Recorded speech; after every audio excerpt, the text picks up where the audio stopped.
morning and welcome to the Sunrises. My name's Samantha Imasuckup and this is our special New Year's telecast. Last night, Australians celebrated the end of such a difficult year, but one Australian who famously went on holiday this time last year while bushfires were ravaging the nation has been awfully quiet. This has a lot of people asking, well, where the bloody hell are you?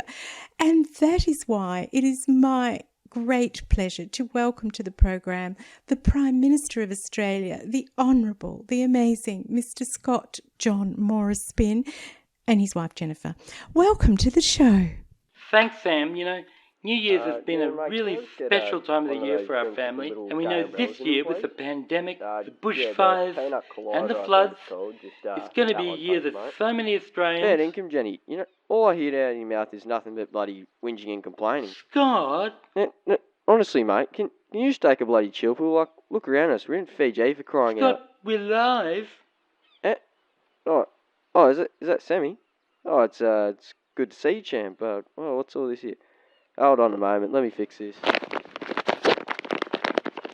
Agent, told you we shouldn't have brought this little pissweak iPad mini.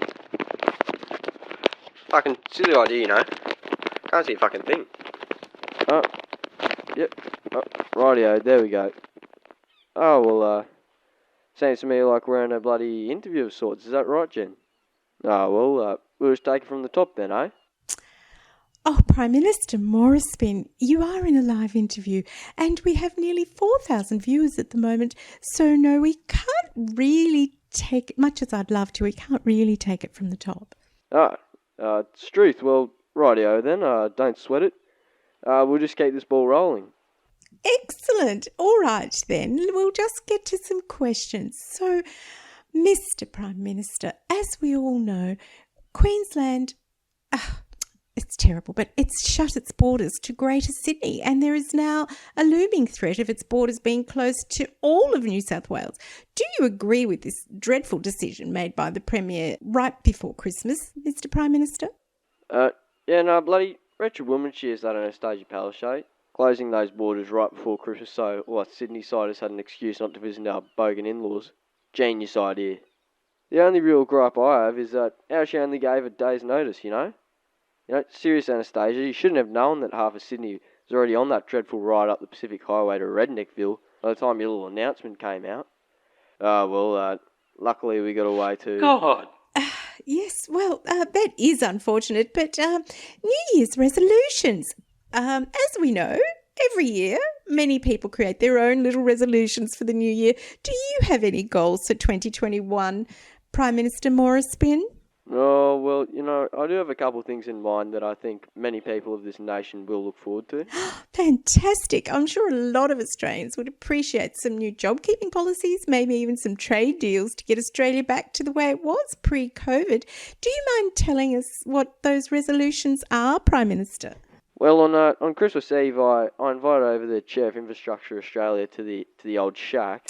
The old shack. By that, do you mean... Yes, Samantha, Mike, Billy, Mantha. Anyways, we had a bit of a chat about things, discussed some arrangements, and, well, we decided to begin construction on a brand new $150 million, 500-square-acre treehouse for the kids. Oh, how fantastic. A treehouse. 500 acres, you say? Well, you see, I thought it would go well with the cubby house and chicken coop I did last year.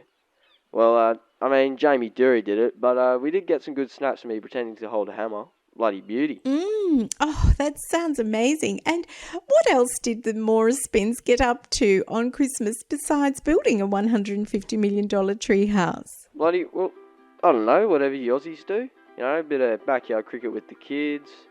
Well, actually, I have my own cricket field and turf pitch in my backyard. And I did invite over the Australian cricket team and watch them play against my two little girls in a 50-over test match. Bloody hell, the girls got completely flogged. It was hilarious. How good's beating women? Yes, well...